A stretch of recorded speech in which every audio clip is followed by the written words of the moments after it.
Hello नमस्कार, मैं सोनू कुमार स्वागत करते हैं आपको प्रेरणा क्लास में। हम लोग क्लास 10th की मैथ पढ़ रहे हैं, जिसमें चैप्टर 10.2 में क्वेश्चन नंबर 10 क्वेश्चन नंबर 10 है ना। या नंबर नहीं लिखे हैं, क्वेश्चन नंबर 10 है। क्वेश्चन पढ़ेंगे, किसी बाह्य बिंदु से किसी वृत्त पर खींची गई स्पर्श रेखा, स्पर्श रेखाओं के बीच का कोण और स्पर्श बिंदु को मिलाने वाले त्रिज्य खंड द्वारा केंद्र पर अंतरित कोण संपूरक होता है। मतलब यह कि कोई वृत्त है और बाह्य बिंदु से बाह्य बिंदु से स्पर्श रेखा इस पर खींचा गया है, खींचा जाए तो स्पर्श तो स्पर्श रेखाओं के बीच का कोण, मतलब इन दोनों स्पर्श रेखा के बीच का कोण, ठीक है। और क्या कहा है, और स्पर्श बिंदुओं को मिलाने वाले रेखाखंड, स्पर्श बिंदु यह है, ठीक है। और रेखाखंड को मिलाने वाली बिंदु से बना त्रिज्य खंड, जो त्रिज्य खंड बन रहा है और यहाँ का कोण दोनों संपूरक होता है। संपूरक मतलब 180 डिग्री, अब पूरक मतलब 90 डिग्री, ठीक है। संपूरक मतलब दो कोण मिला के अगर 180 डिग्री आ जाए उसको संपूरक कोण कहते हैं। और दो कोण को मिला करके 180 डिग्री अगर उसको नहीं, दो कोण को मिला के अगर 90 डिग्री आता है तो पूरक कोण, और दो कोण को मिला के अगर 180 डिग्री आता है तो उसको संपूरक कोण कहते हैं। तो मतलब यहाँ जो कोण बनेगा और यहाँ जो कोण बनेगा वो कितना होगा, 180 डिग्री के हो जाएगा। अब चलिए, दिया हुआ है कि एक वृत्त है जिसका केंद्र O है, क्या है, सेंटर O है, PA और PB दो क्या है, स्पर्श रेखा है, टेंजेंट है। अब सिद्ध करना है क्या कि x और y दोनों को जोड़ने पर कितना आ जाना चाहिए, 180 डिग्री। संपूरक करने का मतलब 180 डिग्री। अब चलिए, अब जानते हैं, यहाँ देखो 1 2 3 4 चार को भुजा हो गया, मतलब चार भुजाओं से घिरे बंद आकृति को चतुर्भुज कर, चतुर्भुज बन रहा है कि नहीं। तो आप जानते हैं कि चतुर्भुज के चारों कोण का योग 360 डिग्री होता है। तो हम लिख सकते हैं कोण P, कोण B, कोण Y या कोण A सब मिला के 180 डिग्री क्यों हुआ है। बगल में रीजन आपको लिखना पड़ेगा, कारण लिखना पड़ता है, किस कारण से हुआ है, क्योंकि चतुर्भुज के चारों कोणों का योग 180 डिग्री 360 डिग्री होता है। तो बगल में रीजन आपको लिखना पड़ेगा, कैसे लिखे ये सब लिखना पड़ता है, ठीक है। अब P का मान तो x है। अब जानते हैं कि त्रिज्या केंद्र और स्पर्श रेखा के बीच का कोण 90 होता है। यहाँ तो 90 बनेगा, आपको यहाँ पे कितना बनेगा, 90 बनेगा, यहाँ भी 90 बनेगा।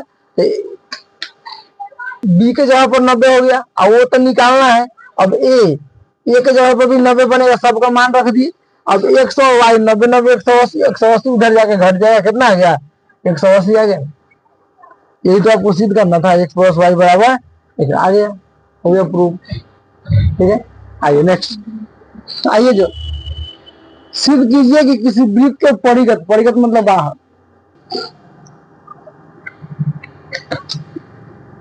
सिद्ध कीजिए कि किसी वृत्त का परिगत समांतर चतुर्भुज होता है। समांतर चतुर्भुज समचतुर्भुज होता है। अगर कोई वृत्त है उसके परिगत मतलब बाहर अगर कोई समांतर चतुर्भुज बना, समांतर चतुर्भुज मतलब देखिए थोड़ा हल्का टेढ़ होता है। अगर समांतर चतुर्भुज होता है वो समचतुर्भुज होता है। समांतर चतुर्भुज को आपको समचतुर्भुज बताना है। अब ध्यान दीजिए, किसी भी चतुर्भुज में अगर समांतर चतुर्भुज दे दिया तो आप क्या क्या क्या बराबर आप लिख सकते हैं। मान लीजिए पी क्यू आर एस एक समांतर चतुर्भुज है और पी क्यू है ये एस आर के समांतर है। कैसे, क्योंकि समांतर चतुर्भुज कहाँ है, तो समांतर चतुर्भुज के आमने सामने की भुजा क्या होती है, बराबर होती है। तो आप क्या लिख सकते हैं, पी क्यू बराबर एस आर, और फिर कथी, पी एस बराबर पी क्यू, ठीक है। समांतर चतुर्भुज कहा देता है, आपको सब दिमाग में आना चाहिए कि समांतर चतुर्भुज में आमने सामने की भुजा बराबर होती है, समझे कि नहीं। लिख दिए। अब सिद्ध करना है, क्या सिद्ध करना है कि यह एक समचतुर्भुज है। तो समचतुर्भुज होता क्या होगा, सारे भुजा आपस में बराबर हो जाएंगे वर्ग की तरह। जैसे वर्ग में सारा भुजा बराबर होता है उस तरह समचतुर्भुज में सारे भुजा बराबर होते हैं। लेकिन वर्ग में प्रत्येक कोण 90 डिग्री का होता है, समचतुर्भुज में 90 डिग्री नहीं होता है, ठीक है। चलिए, अब यहाँ लिख दिए जो पी क्यू होगा उतना ही क्यू आर होगा, उतना ही एस आर होगा, उतना ही क्यू आर होगा। मतलब चारों भुजा आपस में बराबर हो जाएंगे तब आपको समचतुर्भुज होगा। अब देखिए यहाँ पे यह बाहर से बिंदु है, बाहर बिंदु है, और एक रेखा इधर खींच दी, एक रेखा इधर खींच दी। तो प्रमेय क्या है, बाह्य बिंदु से वृत्त पर खींची गई स्पर्श रेखा की लंबाई समान होती है। प्रमेय 10.2 बताया था ना, तो वही लिख दिया है। एस क्यू कहाँ है, एस एस सी जो है एस बी के बराबर होगा। क्यों बराबर होगा, क्योंकि बाह्य बिंदु से वृत्त पर खींची गई स्पर्श रेखा है, इसलिए बाह्य बिंदु से वृत्त पर खींची गई स्पर्श रेखा की लंबाई बराबर होती है, इसलिए जितना यह है उतना ही यह हो जाएगा। दूसरा बात, आर आर सी जो आर सी है वो डी आर के बराबर होगा, क्योंकि ये भी तो बाह्य बिंदु से वृत्त पर स्पर्श रेखा खींची गई है, तो सेम रीजन लिख दिया जाएगा इसमें, इसलिए डॉट डॉट समीकरण 2 हो गया। अब जो पीए होगा, भाई पीए हो गया, पीए होगा उतना ही हो जाएगा पीबी हो जाएगा, वही लिख दिया पीए बराबर पीबी।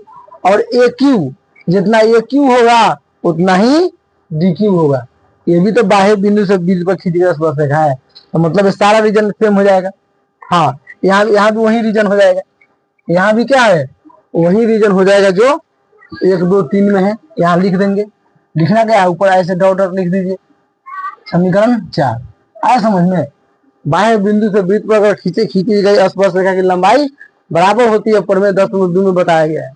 अब देखिए बाया वाला का जोड़ दीजिए, दाया वाला को दाया वाला जोड़ दीजिए। आप ऐसे भी लिख सकते हैं, यहाँ पे ये नहीं लिख रहे आप क्या लिख सकते हैं, या समीकरण 1 जोड़ समीकरण 2 जोड़ समीकरण 3 4 सबको आप जो आपस में जोड़ दिए के अनुसार लिख सकते हैं, जैसे लिख सकते हैं।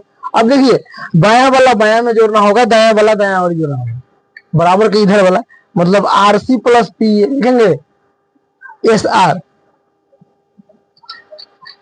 एस सी और आर सी देख रहे हैं। उसके बाद में पी आ गया, ए क्यू आ गया, मतलब बाया वाला एक आ गया, अब दाया वाला दाया आ रही। अब देखिए यहाँ पे क्या है, एस बी आ गया, आर डी आ गया, पीबी आ गया, और डी क्यू। अब देखिए, अब इसमें आप समझिए, अब एस सी और आर सी मिलके क्या हो जाएगा, एस सी कहा है, एस सी और आर सी, यहाँ देखिए एस सी और आर सी ये पूरा मिलके एस आर बन जाएगा, पूरा भुजा। तो यहाँ एस आर एस लिख दिए चाहिए था। अब यहाँ देखिए पी ए और ए क्यू, पी ए और ए क्यू पूरा मिलके क्या हो जाएगा, पी क्यू हो जाएगा, यहाँ पी क्यू लिख दिए। अब इसमें क्या क्या जोड़ेंगे कि एक भुजा आ जाएगा इस आर में। इधर देखिए इसमें आप क्या क्या जोड़ देंगे, इधर आप एस बी और पीबी, एस बी कहाँ है जी, एस बी और पीबी, अगर आप एक साथ आप इसको जोड़ दें तो आपका पूरा आ जाएगा पी एस, ठीक है। और क्या, आर डी और डी क्यू, आर डी है, आर डी और डी क्यू पूरा जोड़ेंगे तो डी आर क्यू हो जाएगा, आया समझ में। ठीक है, अब क्या देख रहे हैं, अब आप जानते हैं जो एस आर है, एस आर और पी क्यू आपस में बराबर है। यहाँ देखिए एस आर और पी क्यू आपस में बराबर है, तो दोनों के बदले को लिख सकते हैं, यहाँ क्या लिख सकते हैं, यहाँ आर एस बराबर सीधे आर, यहाँ भी पी क्यू जब आर एस लिख दिए क्योंकि दोनों आपस में बराबर है। यहाँ भी पी क्यू और पी एक यहाँ पे टी एस और क्यू आर क्यू चाहे क्यू आर दोनों आपस में बराबर है, यहाँ पे क्या लिख दिए हैं, आर क्यू को जब पी एस लिख सकते हैं। अब एक आर एस और एक आर एस, दो आर एस लिख सकते हैं, और पी एस और पी एस दो पी एस लिख सकते हैं। अब दोनों कट जाएंगे, 2 से 2 कट गया जी, बोलिए 2 से 2 कट गया, बच गया आर एस बराबर पी एस। कहने का मतलब है जितना आर एस हो गया उतना आर एस इन है, आर एस उतना बराबर क्या है, पी एस है।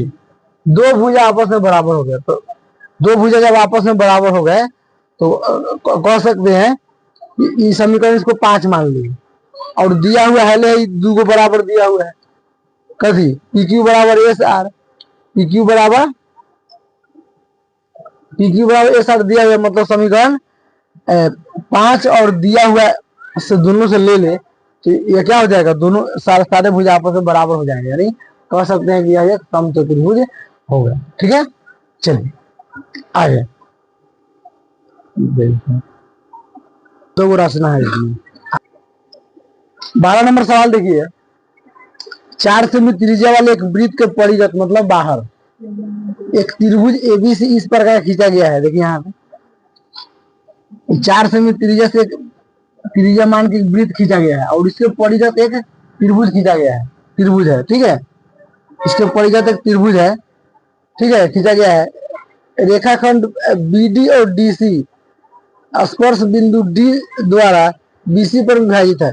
ये बोला डीबी और डी से क्या है, डी से स्पर्श रेखा डी है, इसलिए यहाँ रेखा है बीसी, ये पूरा बीसी है ना। यह डीबी जो है 8 सेंटीमीटर का है और डीसी जो है 6 सेंटीमीटर का। देखो इधर थोड़ा ज्यादा लंबा है, आई सब त्रिज्या है, क्या है। अब देखो यहाँ बाह्य बिंदु से स्पर्श रेखा है, तो ये 6 है तो ये भी 6 होगा, समझे। अब यहाँ से लेके यहाँ तक यही बाह्य बिंदु से स्पर्श रेखा है, तो जितना 8 है उतना ही यहाँ क्या होगा, ये भी तो 8 होगा, क्योंकि बाह्य बिंदु से खींची गई स्पर्श रेखा की लंबाई बराबर हो गया। अब हमको यह निकालना है, तो इसको पूरा हमको ए बी और ए सी निकालना है, तो इसको एक्स मान लिए, इसको भी एक्स मान लिए, ठीक है। अब लिखेंगे कैसे, एक वृत्त, अब देखो यहाँ आगे पढ़ लेते हैं थोड़ा सा, जिसकी लंबाई 8 सेंटीमीटर और 6 सेंटीमीटर, वही जो बीसी जो है ये डीबी और इसकी लंबाई 6 सेंटीमीटर 8 सेंटीमीटर है। अब भुजा ए बी और ए सी का मान ज्ञात करना। ए बी मतलब पूरा, ए बी मतलब हाई पूरा, ए सी मतलब ई पूरा। अब ध्यान दीजिए, इसको सिद्ध करने के लिए हम कुछ रचना किए हैं, ध्यान दीजिए क्या करें। अब ये 6 था तो ये भी 6 होगा, क्यों, क्योंकि बाह्य बिंदु यहाँ से इस पर स्पर्श खींचा गया है, तो दोनों का लंबाई बराबर होगा। उसी तरह यहाँ बाह्य बिंदु से इस पर स्पर्श का इस पर खींचा गया, इस पर खींचा गया, तो इसका लंबाई भी ये 8 है, तो ये भी आपको 8 हो जाएगा। इसको हम एक्स मान लिए, क्योंकि पूरा हमको निकालना है। चलिए अब एक वृत्त है जिसका केंद्र देखिए वो है, वो मान लिया गया है, ठीक है। खाली आपको त्रिज्या दिया हुआ है, जितना जो है डीम कलर से खींचा गया है, ये सब अपने से रचना में किया गया है, मतलब निकालने के लिए, ठीक है। अब तथा जीजिया लिखा गया है, कुछ लिखा है, क्या बात है, ऐसे चलता लाग लेगा। त्रिज्या बराबर 4 सेंटीमीटर है, तो त्रिज्या खाली यही आपको 4 सेंटीमीटर दिया हुआ है, ठीक है। और सीडी दिया हुआ है, सीडी 6 सेंटीमीटर और डीबी ये आपको 8 सेंटीमीटर दिया है। अभी बताइए कि आपको कैसे लिखे हैं। अब हम लोग अब क्या हमको ज्ञात करना है, सिद्ध नहीं करना है, इसमें निकालना है, तो लिखेंगे ज्ञात करना है। क्या ज्ञात करना है, ए बी यानी पूरा और ए सी यानी पूरा निकालना है। चलिए क्या करते हैं, ओ सी भाई, ओ इसको मिला दिए, ओ सी इसको मिला दिए हैं, इसको मिला दिए, फिर इसको मिला दिए, और ओ ई से यहाँ पर खींच दिए, और ओ एफ इसको मिला दिए, ठीक है।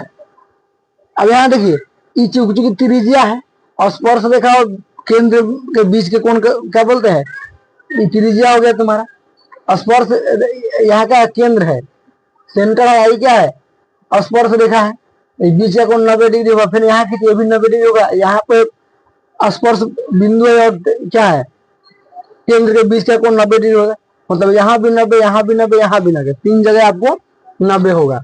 अब यहाँ लिख दिए हैं, अब हल करेंगे तो लिखेंगे CD और CE, देखो CD कहाँ है, CD और CE, क्योंकि दोनों बराबर होगा। काहे बराबर होगा कि बाह्य बिंदु से वृत्त पर खींची गई स्पर्श रेखा है, तो इसकी लंबाई क्या होती है, बराबर होती है, ठीक है।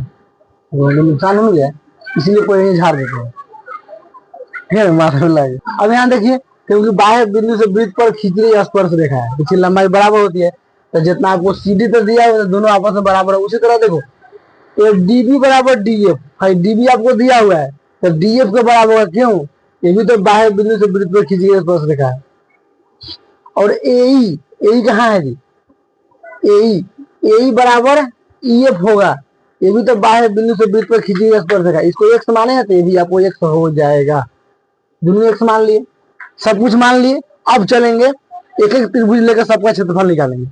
कौन त्रिभुज लेते हैं, COB, कहाँ है COB, नीचा वाला, ऐसे बड़ा बड़ा त्रिभुज ले लीजिए।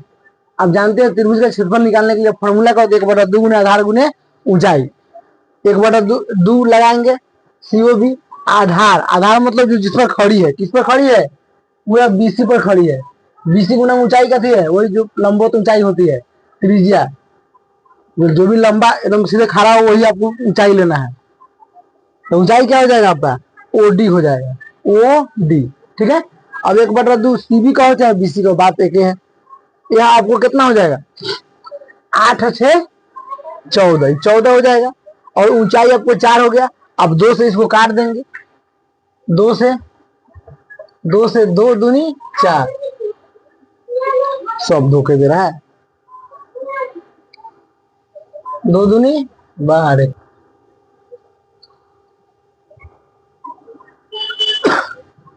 2 दूनी 4 हो गया, और 14 दूनी 28 हो जाएगा। और क्षेत्रफल तो सेंटीमीटर में लिखेंगे।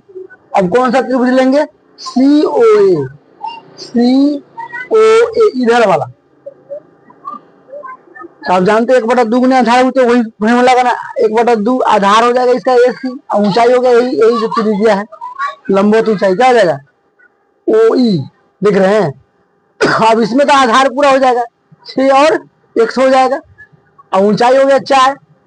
अब देखिए यहाँ पे 2 से तो काट देंगे ना, 2 से काटेंगे, 2 दूनी 4, क्या जी। अब 2 से 6 गुना 12, 2 गुना 1, 2x क्या हो जाएगा, इतना सेंटीमीटर। जब भी क्षेत्रफल हम लिखेंगे तो उसको यूनिट मात्रा क्या लिखेंगे, स्क्वायर लिखेंगे। ठीक है, इधर भी हम लोग फिर फिगर बना लेते हैं। ठीक है, और स्पर्श बिंदु से एक और वृत्त खींच देते हैं। यहाँ से वृत्त खींचेंगे, अब यहाँ से मिल के जाना चाहिए,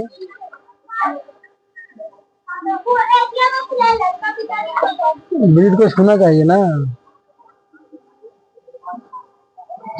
ठीक है, वृत्त को छूना चाहिए।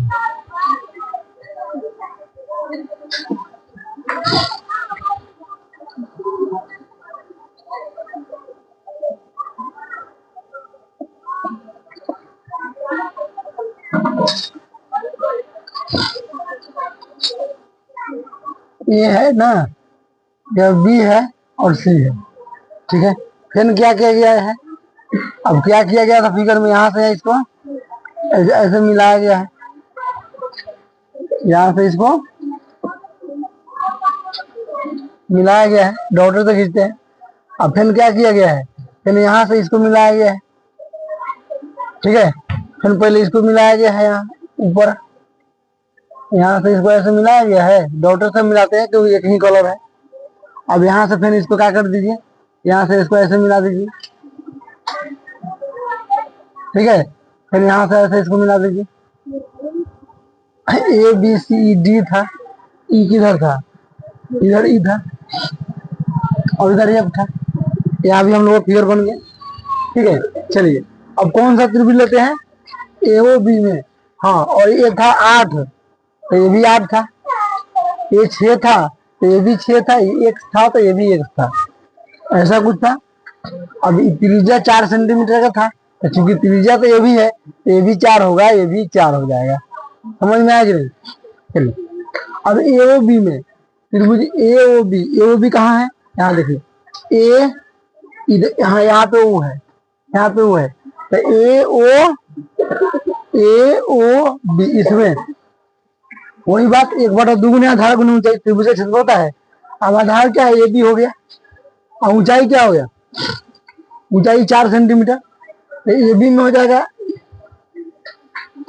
अच्छा, बी इधर था, सॉरी, बी इधर है, सी इधर है। ठीक है,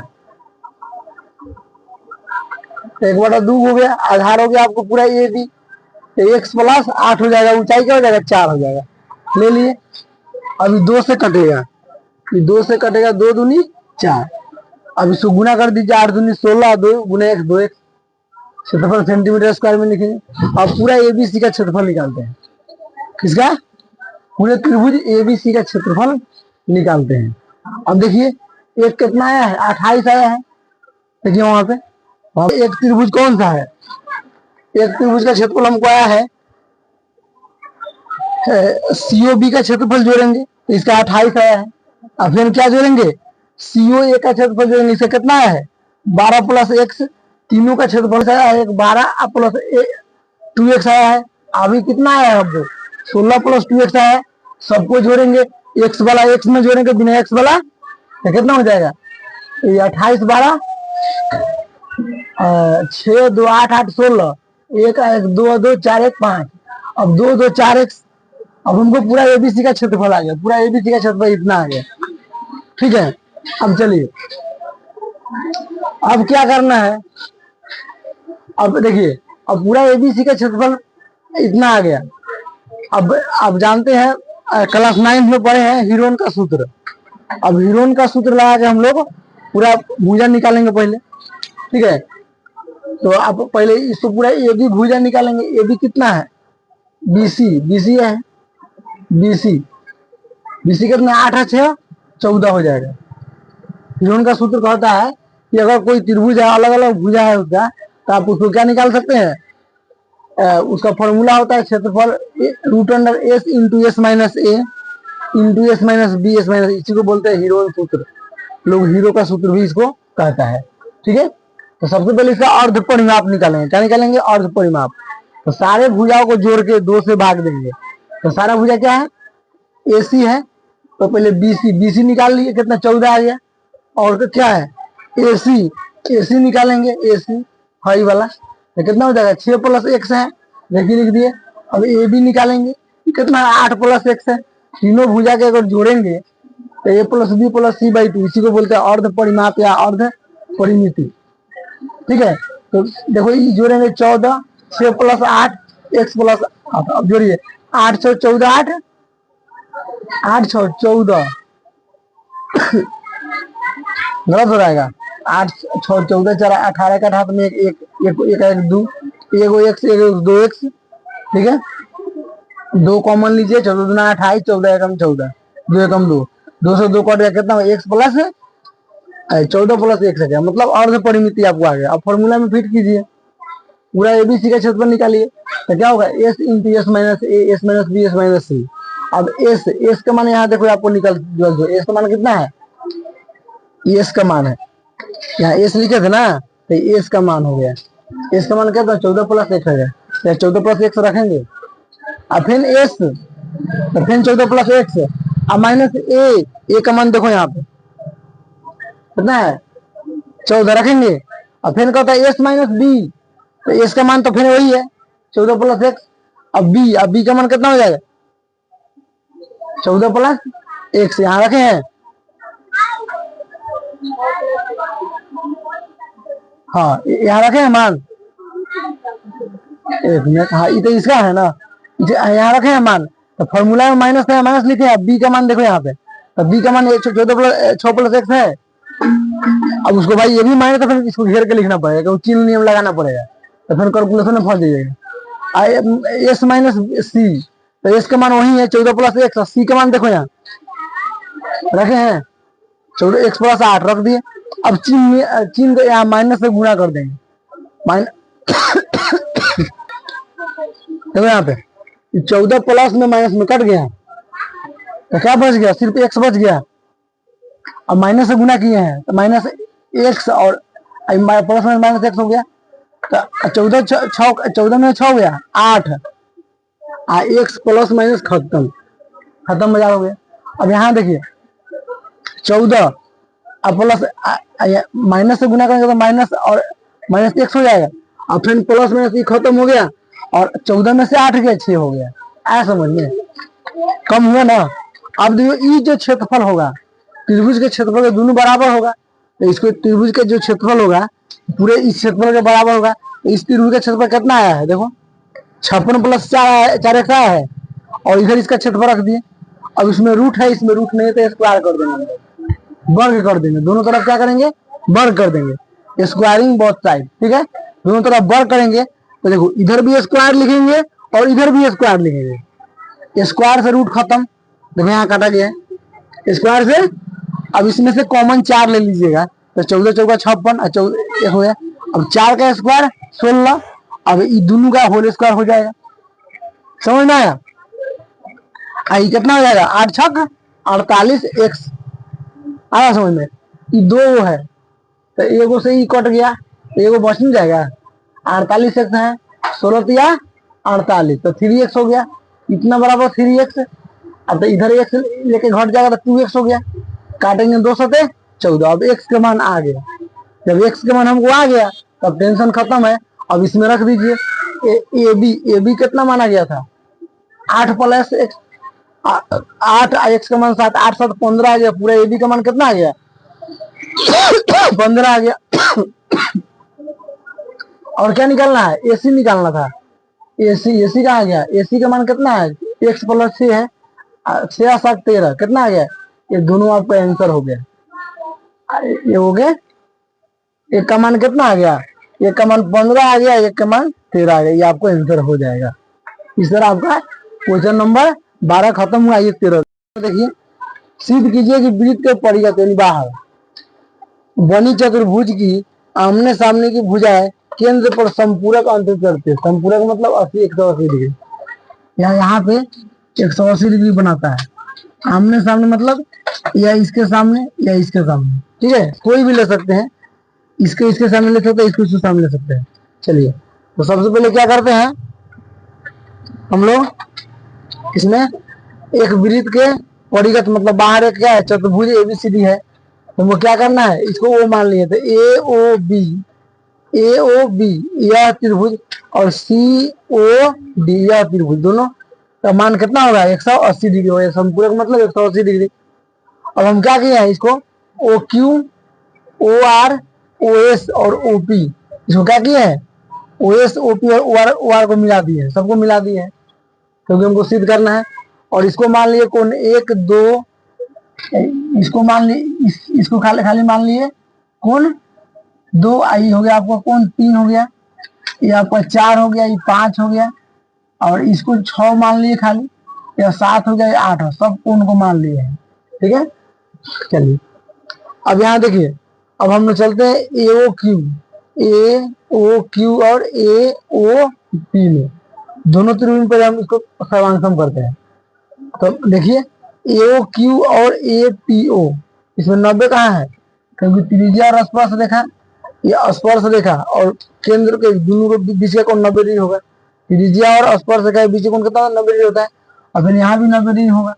इसमें जो Q और P के जगह पर 90 है, इसको लिखेंगे कैसे, ए क्यू ओ, लिखे ए क्यू ओ, इसको कैसे लिखेंगे ए पी ओ बराबर प्रत्येक 90 डिग्री है।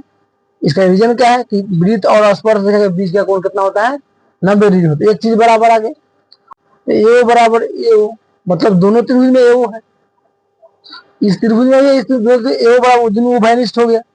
और ओपी बराबर ओ क्यू बराबर होती है, तीन चीज बराबर हो गया। क्या क्या बराबर हुआ, एक तो समकोण बराबर हो गया, या कर्ण बराबर हो गया, और एक कोई भुजा, दो चीज तीन चीज बराबर हो गया। तो कह सकते हैं कि त्रिभुज एओ क्यू और एओ पी दोनों आपस में सर्वांगसम हो जाएंगे। किस रूल के अनुसार, राइट एंगल हाइपोटेनस साइड, दोनों त्रिभुज सर्वांगसम हो गए। जब त्रिभुज सर्वांगसम हो जाते हैं तो उसका हर चीज बराबर होता है, मतलब भुजा कोण हर चीज बराबर हो जाता है। क्या लिख सकते हैं, कोण एक, जो कोण एक होगा ना है कोण दो के ट्रायंगल, एक चीज बराबर हो गया। उसी तरह ये दोनों त्रिभुज को सर्वांगसम किए हैं, फिर इस दोनों को सर्वांगसम करना है, फिर इस दोनों को सर्वांगसम करना है, फिर इस दोनों को सर्वांगसम करना है। लेकिन मैथ में अगर एक चीज आप बराबर कर लिए, सर्वांगसम कर लिए, तो आप इसमें लिखते इसी प्रकार। अब बार बार हमको सर्वांगसम करने की जरूरत नहीं है। तीन भी जैसे कोण एक 2 के बराबर हुआ है, उसी तरह 3 जो है 4 के बराबर हो जाएगा, 5 जो है 6 के बराबर है, 7 जो है 8 के बराबर नहीं। मैथ में रिपीटेशन नहीं करते हैं, एक चीज आप सर्वांगसम कर लिए, अब इसी प्रकार सारा जो है आपस में बराबर हो जाएगा। ठीक है, अब बराबर हो जाएगा। आप जानते हैं कि सारे कोण 1 2 3 4 5 6 7 8 केंद्र पर जो कोण बनेगा कितना बनता है 360 डिग्री का बनता है। इसे मान लीजिए ऐसे एक वृत्त बना लिए, यहाँ पे केंद्र है, यहाँ गोल गोलाई कितना बनता है 360 डिग्री कोण बनता है। ठीक है, तो 360 सारे कोण को जोड़ेंगे 1 2 3 4 5 6 7 8 सारे कोण को जोड़ेंगे 180 डिग्री 360 डिग्री मान होगा। ठीक है, अब देखिए कोण एक जो है कोण 2 के बराबर है, तो एक के स्थान पे 2 लिख सकते हैं। देखिए यहाँ पे कोण एक 2 के बराबर है, तो हम 2 लिख लिए है, और 2 तक 2 रह गया। अब 3 जो है 4 के बराबर है, तो 3 के जगह पर 4 के जगह पर 3 लिख लिए। 5 जो है 6 के बराबर है, देखिए तो 6 के जगह पर 6, 5 के जगह पर 6 लिख लिए। 7 जो है 8 के बराबर है, तो जहाँ 7 है वहां भी 7 लिखे, 8 है वहां भी 7 लिखे। अब सब डबल डबल हो गया, वहां 2 लिख सकते हैं ना। अब 2 कौन 2 है तो 2 कौन 2 हो गया। 3 2 गो है तो 2 कौन 3 हो गया। 6 2 गो है तो 6 2 कौन 6 हो गया। 7 भी डबल है तो 2 कौन 7 हो गया। सब डबल डबल था, कॉमन ले लिए, कॉमन ले लिए। अब देखिए, अब 2 और 3 को क्या लिख सकते हैं, 2 और 3 को क्या लिख सकते हैं, पूरा ए ओ बी लिख सकते हैं, यहाँ ए ओ बी लिख दिए। और 6 और 7 को क्या लिख सकते हैं, 6 और 7 को पूरा सी ओ डी लिख सकते हैं। अरे वो यहाँ है, सी ओ डी लिख सकते हैं, यहाँ लिख दिए।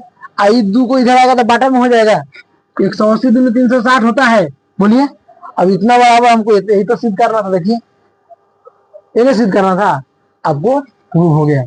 ठीक है, और इसी के साथ ये चैप्टर भी आपका खत्म हुआ। अब आप इसके क्या कीजिए, प्रैक्टिस कीजिएगा, 3 में 4 लिखिएगा और आपको फिगर बना करके करिएगा तो आपको आ जाएगा। ठीक है, थैंक यू।